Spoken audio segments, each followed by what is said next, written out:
তো হাই বন্ধুরা, এখন আমি তোমাদের সাথে শেয়ার করছি এগুলো কি দেখো। এগুলো শাক, এগুলো হচ্ছে আলু পাতা।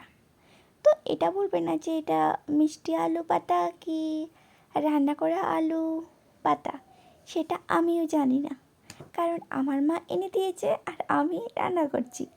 তো আলু পাতাগুলো আমার মায়ে কুটে দিয়েছে কুচি কুচি কুচি বা ছোটো ছোটো করে, আমি জাস্ট রান্না করছি। তো দেখো, আমি আলু পাতাগুলো ধুয়ে নিচ্ছি, একটা বাটির থেকে অন্য একটা থালের মধ্যে রেখে দিচ্ছি।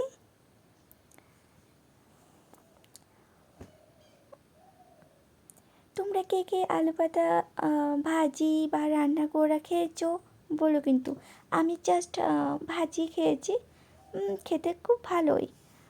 আর আলু পাতার কোনো সবজি খেয়েছি কি না আমার সঠিক জানা নেই, তবে ভাজিটা খুব ভালোই। এই দেখো এরকম। তো চলো রান্নাটা করে ফেলি, যখন রান্না করতেই হবে। খুব ধোঁয়া করছে তাই দেখা যাচ্ছে না। একটা কড়াইয়ের মধ্যে আমি তেল দিয়ে দিলাম,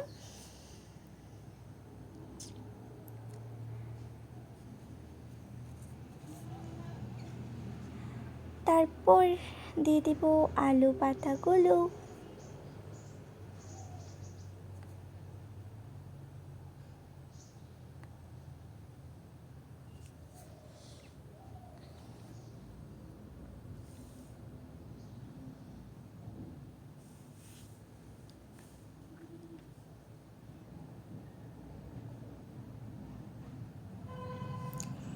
এবার একটু নাড়াচাড়া করে দিব।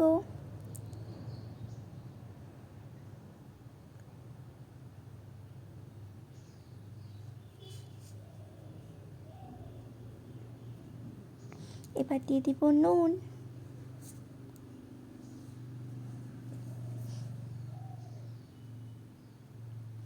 একটু হলুদ,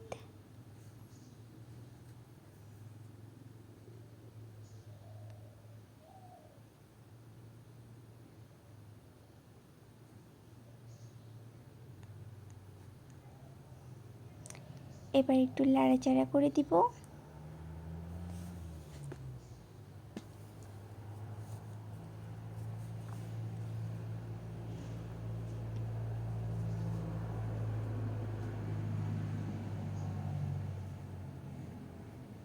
এই দেখো এরকম হয়েছে। তো ভাজতে ভাজতে অনেক জল শুকিয়ে গেছে, তো আরও শুকাবে। তো একদম লাস্টে ফাইনাল লুক এতটুকুই। অনেক ছিল আলু পাতা, এখন ভাজি করতে করতে অনেক ছোট হয়ে গেছে, অল্প হয়ে গেছে।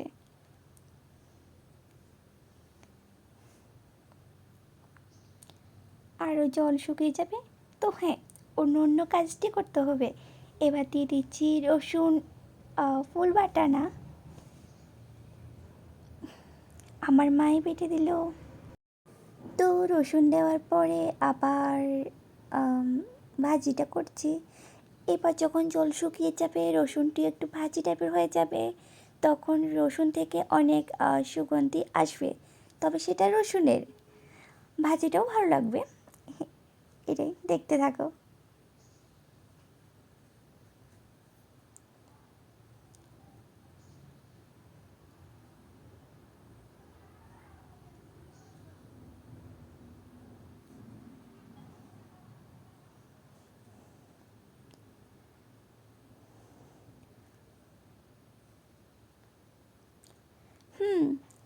বেশিরভাগ ক্ষেত্রে ভাজিটা হয়ে গেছে।